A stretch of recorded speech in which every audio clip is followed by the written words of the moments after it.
All right. So, hey, welcome back to the Go4CEO channel. This is John the Bomb. Building others means business. And this lady is doing some really cool things in the solutions business, right? So, we're going to walk you through the story here. Michelle Griffin is the founder and CEO of Griffin Resources, an end-to-end business solutions provider based in Tampa, sunny Florida. Since founding her company, Michelle has built Griffin Resources into a comprehensive organization offering HR outsourcing, talent acquisition, sales strategy, and operational support services on a fractional hourly basis with no monthly retainers requirements. So, pretty cool, Michelle. Cool, and love to have you on the Go4CEO channel. Thanks for coming on.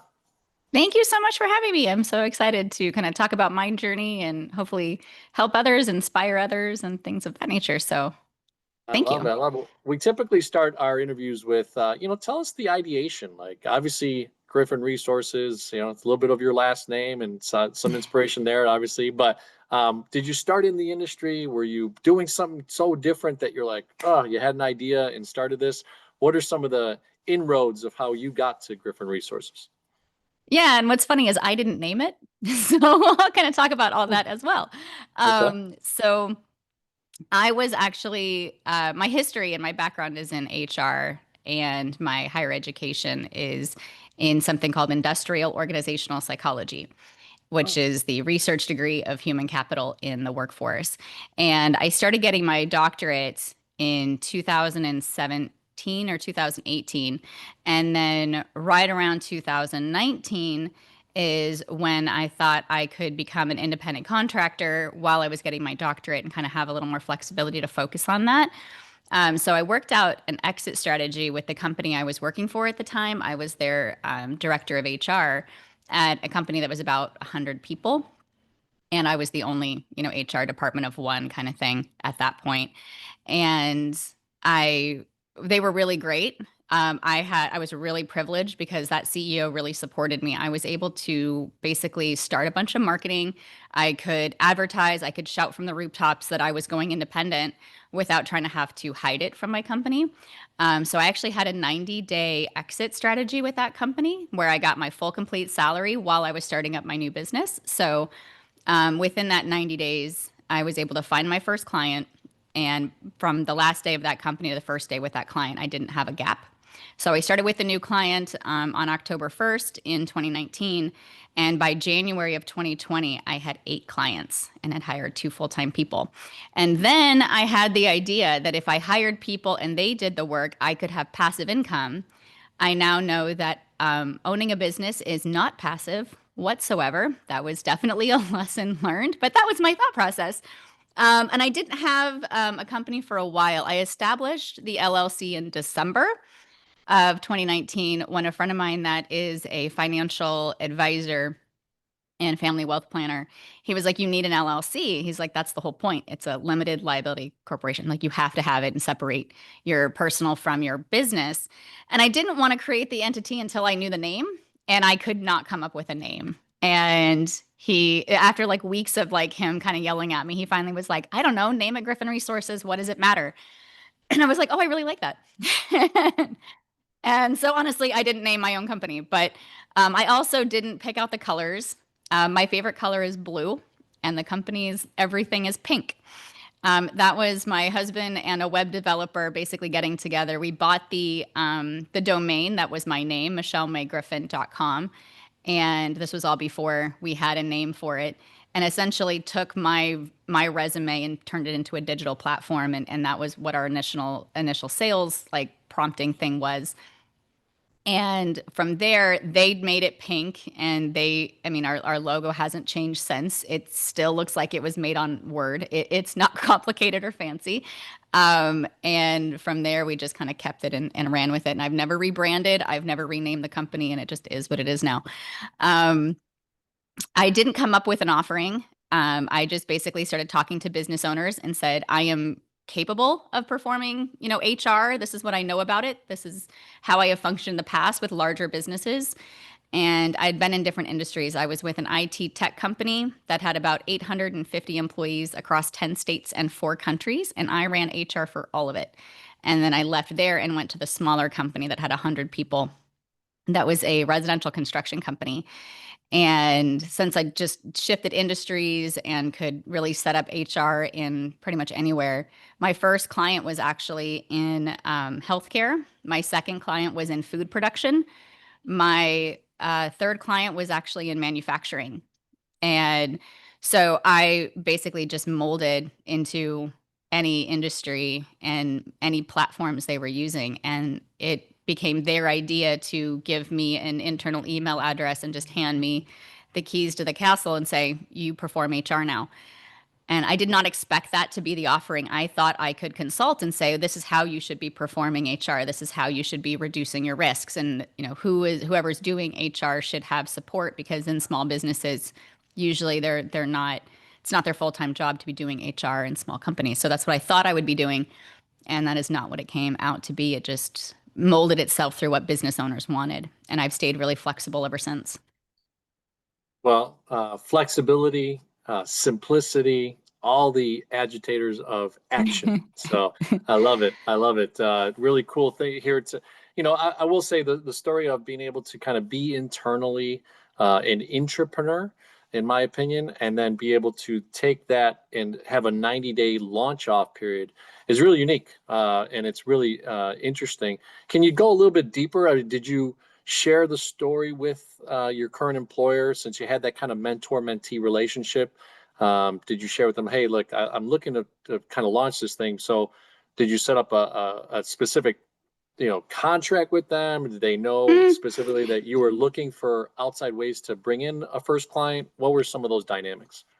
It was actually their idea. So once I told them I was getting my doctorate, I wanted to stay with company for another year. And they were like, well, if you're not a lifer, like, let's just transition and exit out. And I was like, but I'm not ready. And I was like, I thought I could be a contractor or something like that. And he goes, you know what? You would be a really great independent contractor. Because I had been there about 2 years at that point, 2.5 years.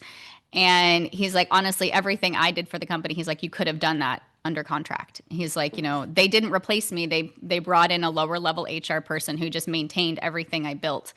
And they actually became a client for me to go in and update I built custom assessments for them for being able to assess their incoming talent. We built tons of processes, reduce their turnover. Especially in the construction industry, we had to find talent that was wanting to grow in and move into that industry. So we had to hire people that really didn't have a history in the construction industry, and then put training programs together, career pathing. Like if you name a subject matter HR can touch, I had the full authority to change it and update it, and it was really cool. That's where I kind of learned where I was really truly capable of it and got to apply my education from IO psychology. But once we were having those conversations, they were like, we'll just pay you your full salary. We'll break it up into 3 months. The first month was making sure they could find the right person that I was going to, train. My second month was training them and them moving into my office. I was moved into a tiny office that was essentially a closet that they put a desk in and a windowless little room. But I was allowed to take phone calls. I could take, any kind of meetings that I needed to. The CEO started taking me onto other meetings when it came to the county and the government. I learned a lot more about, obviously in networking events and things like that he was doing with the chamber. And so he kind of really helped me, start networking and getting out that way. And I ended up using a lot of those relationships, or even how to network and how to use my network is also what I learned. My husband is really good at business. We actually own 5 businesses together. And at that time, we were both, when we were both in corporate jobs, and I was the first one to go independent. By the middle of COVID is when his business wasn't doing well that he was working in. So he went independent and started working essentially in mine. We took the profits that we had at that point, and he started doing IT hardware distribution, which is what his industry was. And we both just performed those business functions under Griffin Resources. We didn't break them apart until 2023 when Griffin IT became its own entity and Griffin Resources broke apart. And then we have a parent company, Griffin Capital Holdings, which I own 51%, he owns 49%. And that business owns everything else we own. And then we have other businesses. One is not revenue generating. It's Griffin Cloud, and we use that to, which will answer some of the questions later about how we support ourselves. What systems do we use? And we actually home grew most of them. We have a lot of in-house developers. Between all the entities, we have about 150 employees across 3 countries. And so he grew kind of his empire kind of like next to mine. We now kind of compete on his is way surpassing mine, but we try to compete in a healthy way. Nice, nice. Well, the one question that came up is in that little closet, did you have a red stapler? I'm wishing I So, had now. I know, Where's right? my They didn't give stapler? you the red stapler. Darn it. All right. So, well, neat. I mean, look, obviously it's a unique thing, but it's also something that I think a lot of, people that want to be an entrepreneur, that are entrepreneurs, are looking for that kind of exit plan. I had a young lady that's local here, that had a marketing company that had that similar scenario of more of the angst side, right? She didn't know if she could launch off because she wanted to Hmm. obviously still make money and have a living when she left her job. But it was kind of that one major opportunity that launched her into her business. So it sounded like the same thing where you had that continuity within, you found that 1 or 2 good clients, and then obviously, it was a 90-day scale up program. So, look, it sounds like you've also been able to put in different measures and different businesses. But let's start even at that first 120 to, let's say, through 6 months. What was some Hmm. of that criterias? Were you looking for certain industries since you had gotten that one in that specific, that specific client? Or did you just kind of start to market to a broader range of people for the services that you were providing? It was marketing to a broader range, and it a lot of people had told me in the beginning that I would, you kind of start out really desperate of it doesn't really matter the client, and eventually you can afford to be pickier and turn down clients that you may not want to work with. Um, and then the companies were different sizes, different industries, and it really took me a while to narrow down what is my target market. And to be honest, I still don't really have a target market, even now that I have about 85 clients. Um, we are the smallest client we have is 2 employees. The largest is 500. And in some situations, we just perform their entire HR and we run their payroll and we do everything. In other situations, we're just a small piece of their department and supporting them in whatever need they may, want for support and help. And it might just be project based or it might be ongoing, continuous. Some of our clients we've had for 3 or 4 years. Some we haven't. I don't think we have any original companies from the first year, but definitely from the second year, they've stuck around. Most of the time, our engagement is about 12 months, 6 to 12 months. And that's usually just because they only need us for a specific growth spurt or some kind of, specific need. And we're not designed to stay forever. I mean, fractional work is more expensive than hiring your own labor when it comes down to, dollar for dollar of output. But it's if you don't necessarily need to deal with the full overhead and the taxes and the liability, we can come in, support you and leave. And we're designed to leave. You don't have to worry about, any kind of risk involved in that. So it takes away all that headache is what you're really paying for in the ROI that comes out of that. But um, they're all owned. They don't even have commonality of how they're functioning or how they're owned. We have private equity owned. We have personally owned, nonprofits, government agencies. We're in most of the continental U.S. We also have foreign owned parent companies. So we have companies that are located in England, Scotland, Spain, Canada, Australia. We work in different time zones. So we really, the commonality of it really is that they are able to make decisions about how they want to run their business. And they know that, what they're going into is an investment, whether it be HR or payroll or organizational development of some kind, sales operations, any leadership coaching, anything like that. It really is an investment back into the people and the organization and, for an improvement process.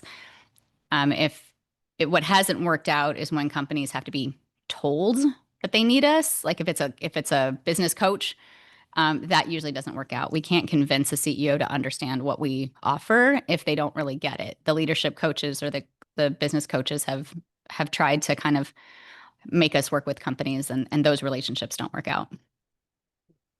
Well, you brought up an interesting point, right? I think fractional industry has exploded the last probably 5 to 10 years. I've had CMO Mm-hmm. fractionals, CFO fractionals. Mm-hmm. One of the first times I've had an actual HR fractional, but I've met some HR people. My sister-in-law actually just through an acquisition got laid off at a big New York global billion-dollar business as head of HR. She got let go, and she's actually starting to kind of look at this, and I'm sure I'll share this episode with her. But it's an interesting topic of how to have that fractional dynamic and build a business and then implement almost project-based stuff like you just shared, right? So, now you've obviously gone into different industries and you've been able to kind of be flexible. Human capital in general has a similar sense. So tell us, was it the education that really kind of built the foundation, or was it the experiences that once you got into day-to-day life of everything that you did in HR that has set the foundation of how you run Griffin Resources? Ironically, neither. So back Okay. when my husband, when we were younger, so my husband and I, we've been together 20 years now. And so when we were in our 20s, he would travel a lot for business. And I was always really jealous of that because I always had corporate jobs. And I wanted to know, how do I get to travel and run around and get to visit new places? And he was like, I don't know, become a consultant. And I was like, well, you have to be an expert in something to consult. And he was like, go become an expert in something. And I had always liked psychology. And initially, I started my master's degree in human behavior science. And when I couldn't really get a job in that, because it was at that time, it was about 2008. So we're talking like right at that crash. And I also didn't really have a background in research. My background had been corporate at that point. So I decided to switch my focus of my master's to industrial organizational psychology. And then I had to figure out what jobs relate to that, and figured out that HR was the practical application of IOPsych. And so then I went and started figuring out how to get a job in the field in some way. And that's how I ended up getting a job at ConnectWise, which is a large IT company. At the time, they had about 300 employees and they were privately owned. Um, they have since sold to private equity for like $2 billion, but they were much smaller at the time. And so that being my first job. My thought process was I needed 10 years of experience, certifications in higher education, and that was my plan. And so I worked in HR for about 8 years and got certifications and got my master's, and then decided that I could go on to become a consultant. And then I didn't actually mean to start the business, but once I did and created the business for it, um, I always wanted to still be able to work remote. That was still the goal. And COVID really allowed me to do that, because before that, all my clients wanted me to be on site, and or once eventually became employees and not me anymore. But I lost a lot of time driving to different locations. It was limited to the capacity of physically being there. Once everything went on lockdown and people could work remote, we could perform more work in a time frame. We could fractionally support multiple businesses in a single day. We could hire people in obviously different locations. We could have clients in different locations, and it really allowed us to expand and become the norm to be able to do that.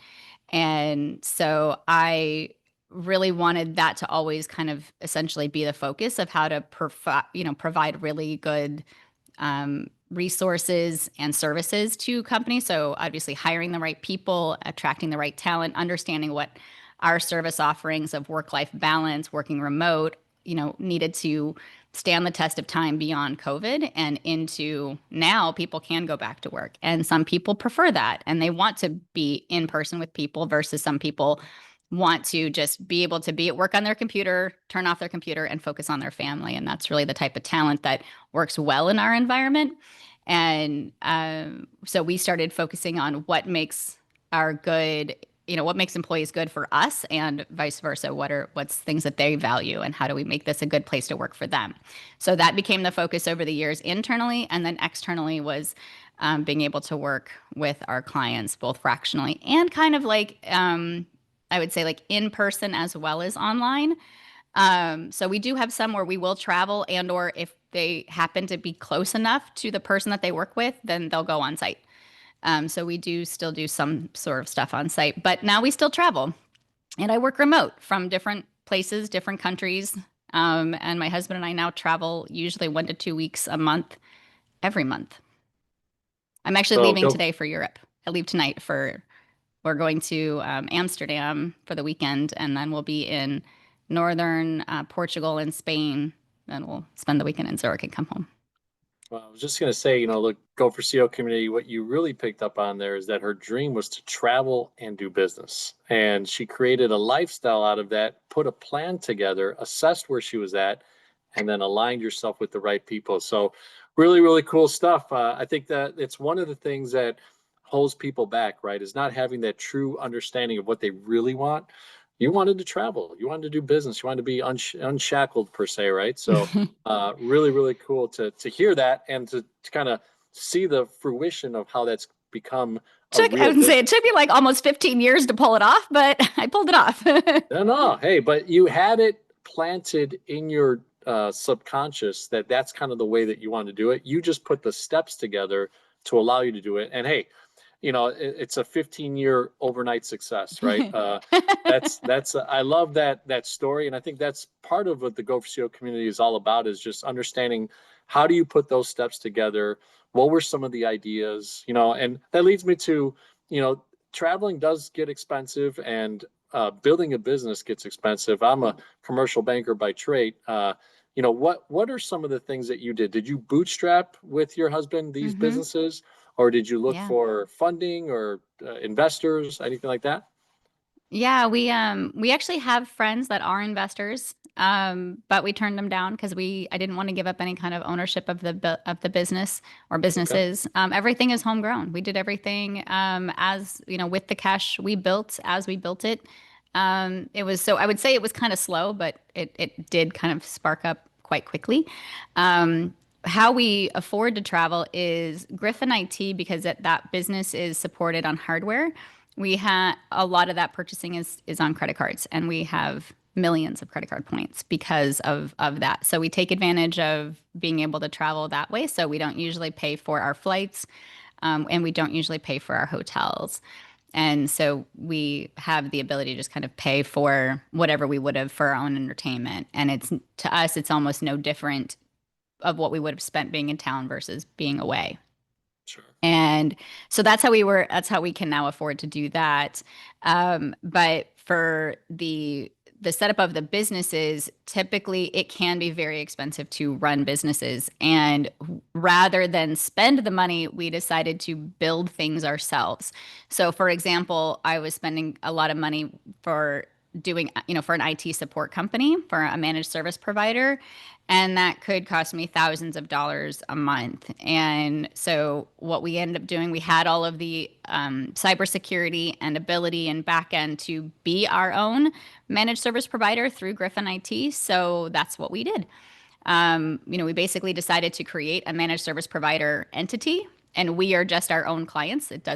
We don't sell it, we don't support it, we don't want to have that as like a service. We could. It technically is sellable. We just don't. We were spending a lot of money on Salesforce. So rather than continue to spend thousands of dollars on Salesforce, we decided to become the ability to license our own software. And so we now have our own CRM that we can also technically resell and license. And we have developers that customize our own CRM that are in the Philippines. Our team in the Philippines is about 20 people right now.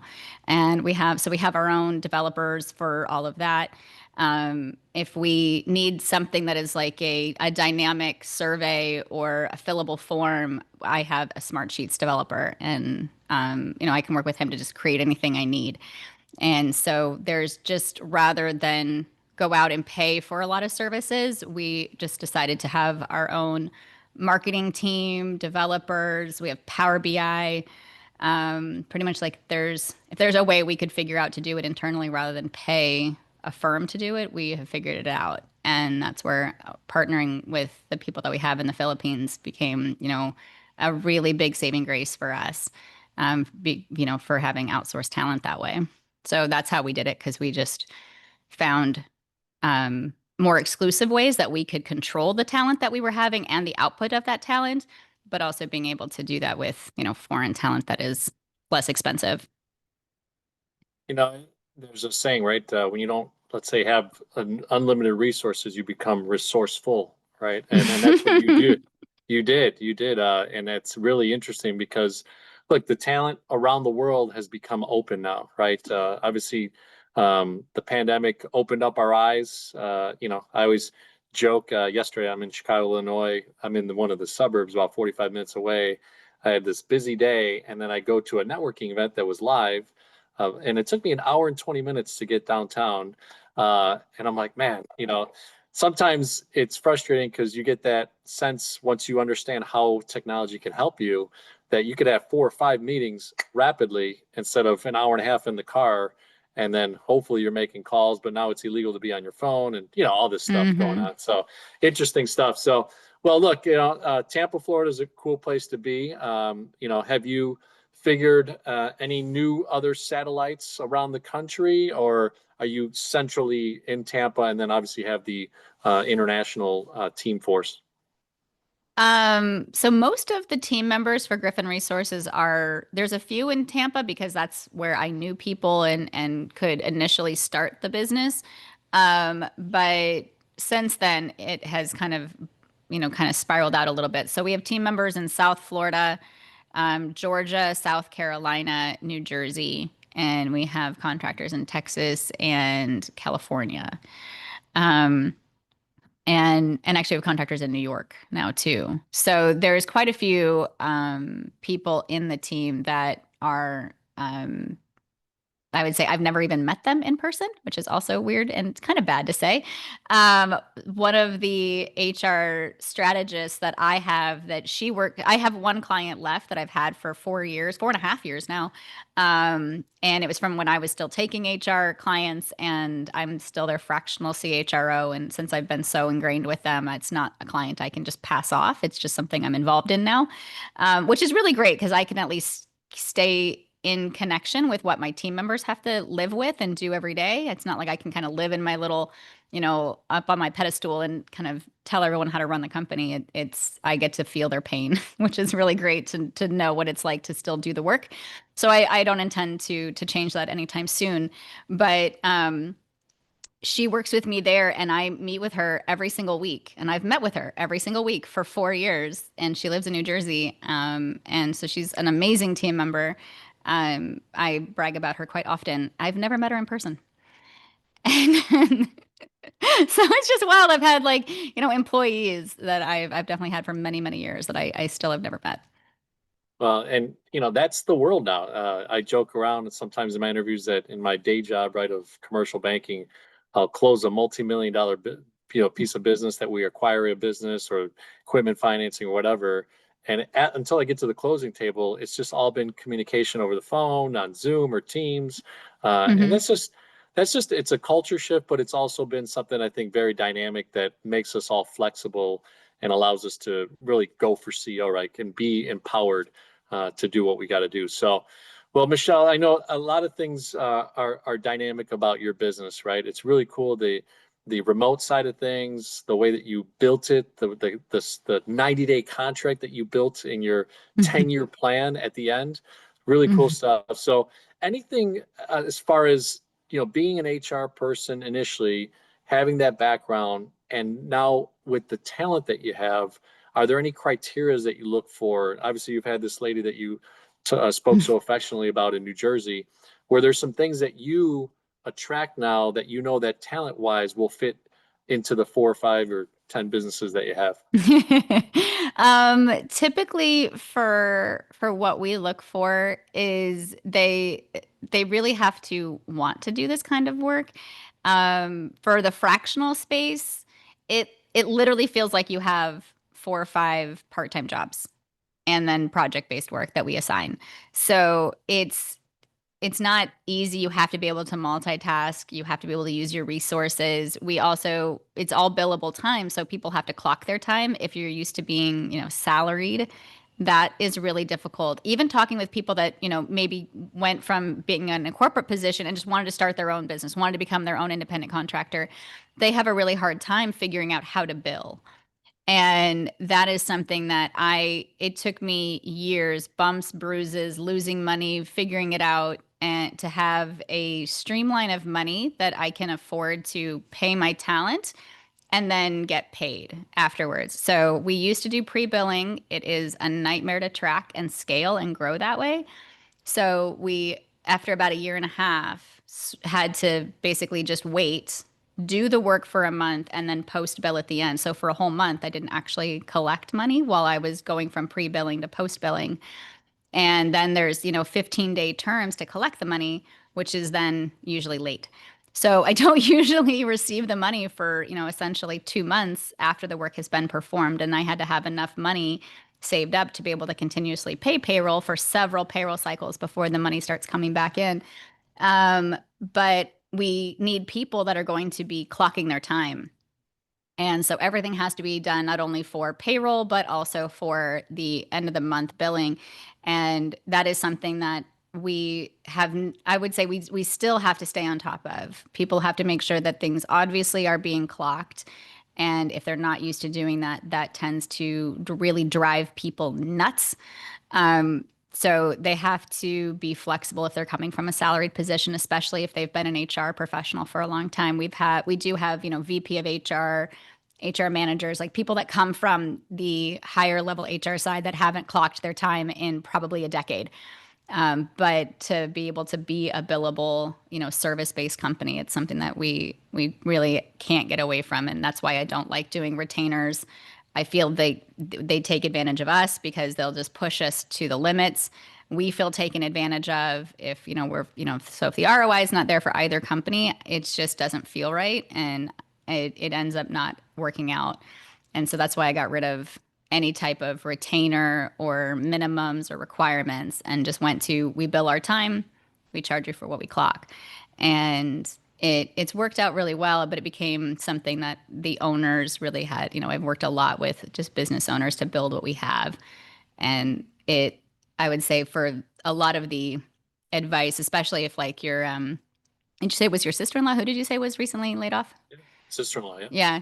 Yeah, I would even be willing to, if she's wanting to, people that like almost like semi-retire or, they kind of just figure out that maybe they want to do something fractionally, even on their own and not like with a company or a firm. It's hard because you have to go get your own clients versus, and you get paid way more if you do it on your own versus, we pay an hourly rate versus we collect the, larger chunk of it. So a lot of times we'll have contractors or people work for us because they don't want to take the time to market and go get their own work, but we'll assign them work. So that's worked out well for people like that.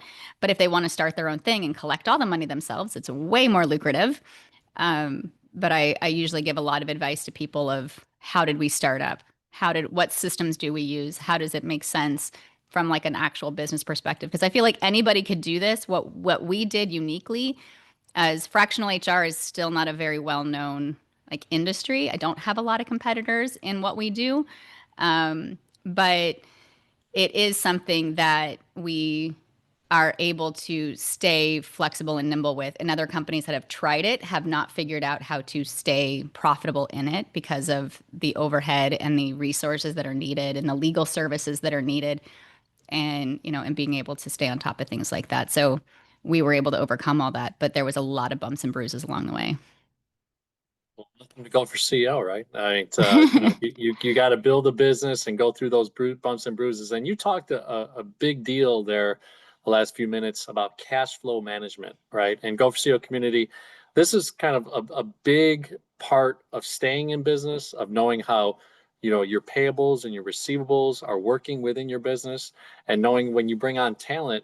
A lot of people, as a self-employed, owning your own job entrepreneur, fear that portion of it because, like you said, they don't know if the cash flow is strong enough to bring in that piece of talent, or will their personal income go down for a moment Hmm. to be able to supplement that. So really, really interesting stuff. So Michelle, as we end the interview, we always go through the cycle of CEO. So client experience, engagement, and that could be with your employees, with your contractors, with your clients, and how you engage and build a culture, and then operational excellence. So, as far as a value proposition, when you think about Griffin Resources, high level, 60 seconds or so, what is that for client experience? What we set out to do was help small to mid-sized businesses that don't know what they don't know and really reduce the risk for them when it came to HR or payroll, or just take the tasks, the everyday task and tactile work that has to be done off of the CEOs or CFOs or CEOs, because the C-suite are the ones typically still holding on to that responsibility, and you can't grow and run the business when you're still doing those things. So that was the initial service offering, and it grew to having sales operations and sales coaching and leadership coaching, because we started getting asked a lot more about how to help them grow the business once we got the stuff off their plate. And so that also became something we were, wanting to offer, as people were wanting to just figure out how to expand and grow, especially, kind of seeing what the markets are changing, the economy is changing, and take advantage of some of opportunities that they could. So that's what we followed and went with. I love it. I love it. So engagement, right? Seems like, you always had this dream of traveling. Do you bring your employees or contractors with you, meet up places? What do you do to build that engagement culture within Griffin Resources? For working remotely, we tend to make sure people stay connected, especially virtually. So we do introduce team members together. They do have to work together, so they do get to do that virtually. Most recently, we had some stay-at-home moms that their kids are the same age, and even though they had both been with the company for 3 years, they both have 3-year-olds, and they'd only met a couple times because one is in recruiting and the other one is in payroll, so they don't overlap a lot. And so we recently put together a mommy and me group so that the two of them, and there's actually a third one that also has children, but isn't necessarily in the same boat as they are as far as like childcare. We put them together to say, connect and learn and talk about your resources. So we try to make sure that when we do have like off time, like not billable time, but we call it Griffin time or dead time, that it's meaningful to them.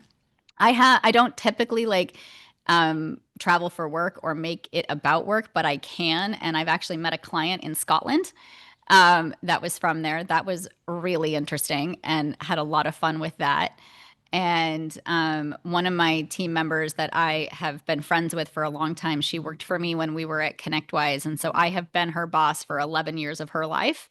And because of that, we were also very good friends. And she came, we had a group of people, but her and I do travel together.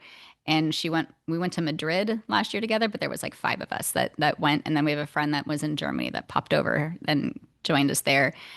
So it's also kind of inspired others to be able to either work remote or take advantage of, the support systems that we have in place with our company. So that same girl, she is currently in northern Italy hiking at the moment. She's off the grid, which is, I don't like that she's not accessible, but she is on vacation, and we are respecting that.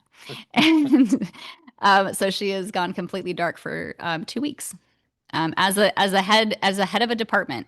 And so we have enough. We've really wanted to make sure all of our team members are able to do that. One of our other team members went to Italy as well, just about 2 weeks ago. She was gone for a week.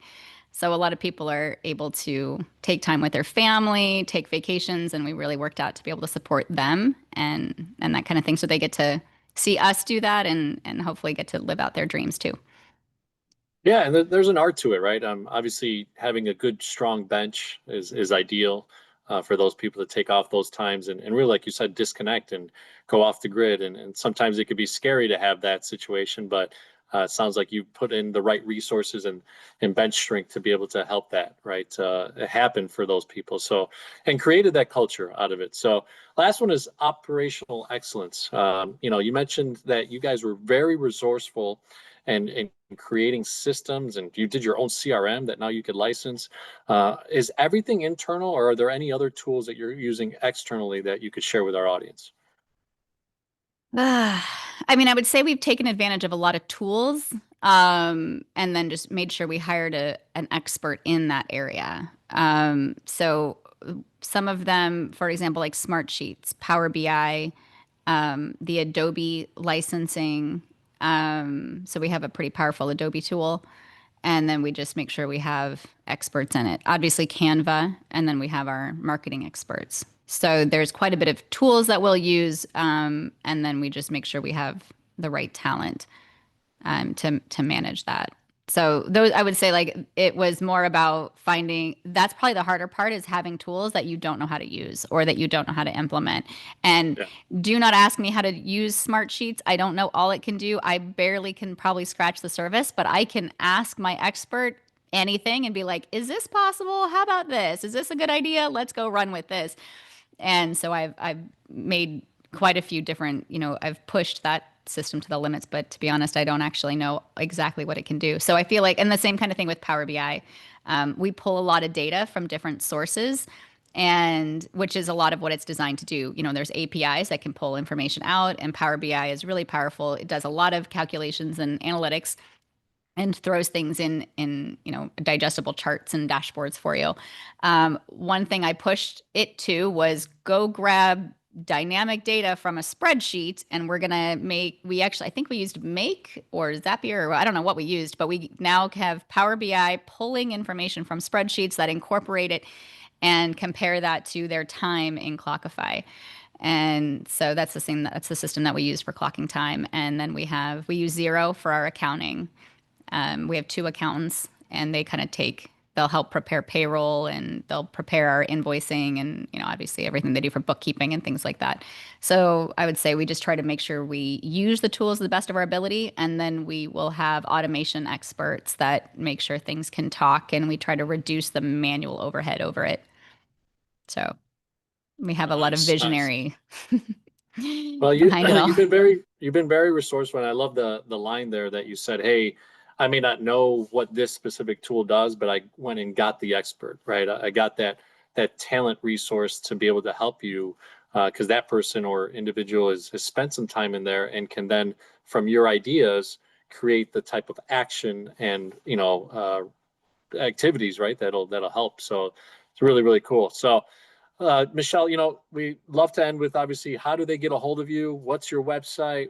Where do they reach out to you to be able to engage with, your entity and what you guys do? Our website has all of the contact information in it, including my direct contact information, but it's griffin-resources.com. And so all of our information about our services and how to reach us, if you chat it on there, it goes directly to our head of sales.